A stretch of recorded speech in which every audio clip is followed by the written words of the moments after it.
ArsenalFanTV, Mo. 3 points.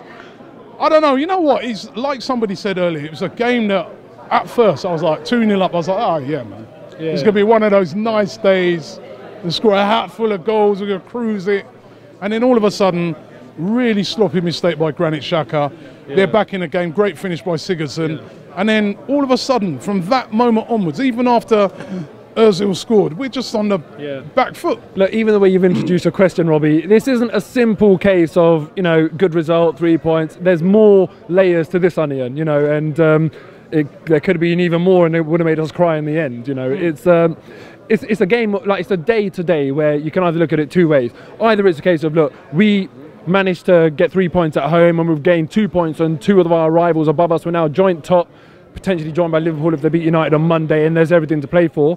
Or you can look at it and say that performance today really was unacceptable, because that result, based on that unacceptable, you say? I honestly would go as far as that, because what we need to be doing at home is making it a fortress where the result of the game shouldn't be a toss of a coin, and that was a toss of a coin. It should be a case of, we're better than you, we're going to assert our superiority and not give you the chances to even make it a toss of a coin. You've not got to take into account the fact that what a lot of people haven't even mentioned yet, they've got a new manager.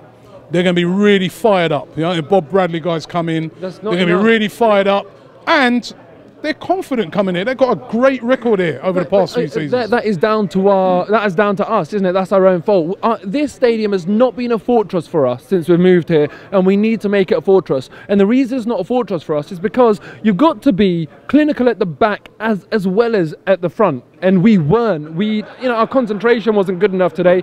They had 4 clear-headed chances that on a different day could have turned that result upside down. I know we had 2 clear chances with Theo that he could have put away, but this is my point. When you look at all of these chances, any supporter can make a case for their team should have taken away 3 points. And I don't want it to be like that. I want it to be nice, tidy, in a way boring, where it's not an entertaining to and fro. It's just be a case of we're 2-0 up. They don't work like that. It's just football, man. It don't work like that. I get that, no, but Robbie, listen, the best teams do make it work like that, and we used to. You know, we had that about us. I know we always talk about the Invincibles era, but we'd go there and we'd just bully teams. We wouldn't let them into games. So I do think that there needs to be, you know, a rerun of that video of that game for the players to watch and kind of say, right, well, where did we fall short? You take the second goal as an example, like case in point, Barrow, who was superb, probably my man of the match today. I thought he was that good.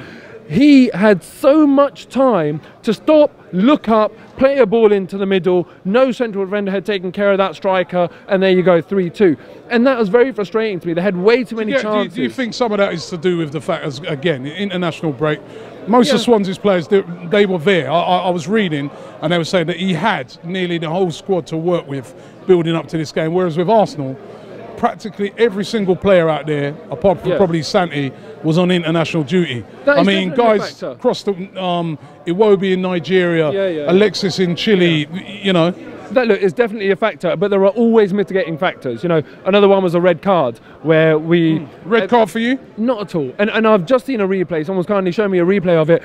And this is where people say, you can tell referees have never played the game, because if you've played the game at any level, I'm not talking about AstroTurf, but, you know, if you played the game at any level, there's always a time where you have to take one for the team, and effectively what Xhaka has done there today is what you see in rugby when someone taps someone's ankle, when they're like reaching to get them and they're slapping ankle.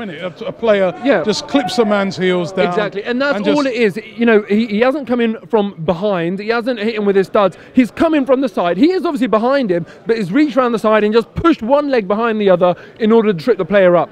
Had Xhaka had just held on to his shirt, it would have had the same consequence. It would have been just as dangerous or not dangerous, and it would have been a yellow card. So I don't know what the referee's done there, but he's got it completely wrong.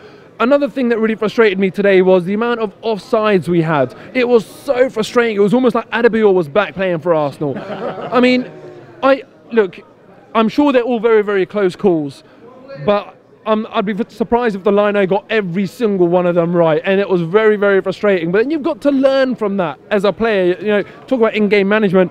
Give them a yard. You're quick enough, and when the ball gets played and you're Theo Walcott, you know you can give them a yard, and it's not going to change that opportunity for you. So that is very frustrating. And then on Theo as well, look, he did very well today. I'm not going to criticise him, but the difference between Theo and the difference between a world-class striker like a Ian Wright, like a Thierry Henry, you don't hit the post and the bar, you put it in, and that makes all the difference. This game could have gone either way. You told me Cavani was world class, right? No, me and you have had these arguments. No, Robbie, go back on that. Hold on. No, go back on that. I've always said, and I'll pull out the tweets later for you, I've always said he is not clinical enough. I've said he's an improvement on what we've got. You see he's world class, Cavani. But no, he's not. You don't think he is? No, I don't think he is. He's never been clinical enough. And I don't want someone like Cavani, that the reason why Ibra was the main man there and Cavani didn't say, no, this is mine, because Ibra is at that level where you can trust him to finish it off. Cavani's not, and we saw that against us. But look, the fact of the matter is, there was a lot of... I'm going to have to do so. I'm sure you've... But anyway... Don't worry. All right, look, Robbie, I'll put a charity wager on it now if you want. I'll pull out the tweets to you myself. After this, I know. No, trust me, I know they're there. It's going to be a simple search for me. But look, overall, look, we can look at it one of two ways. As I said, it's a game of it's a day of two stories today. I'm going to choose to look at it in the sense that, look, we made points on our rivals. This is an insanely competitive league, and you're never going to have it easy. The players need to learn, though, because I felt I could see it in their body language. When we got that goal, when we went ahead, we got that 2-goal cushion. Each time we seemed to kind of put a smile on our face, and our kind of whole posture seemed to change. You cannot do that. Teams are not going to stop. And Swansea's record here has been brilliant. They always knew they'd be in with a chance here. We've got to be more clinical and keep our concentration levels both at the back and at the front. So, you know, all in all, good day. Liverpool could join us on 19 points. And then, wow, what a league it's shaping up to be. Let's see what happens. But you're 2-1, 3-1 with 20-30. Anything can happen in a game, which was proved today with a sending off. You know, sending off for you? Well, I haven't really seen it, but like, you know, I thought it was, you know, it looks a little bit naughty. Sound like finger now, you know. No, I know, but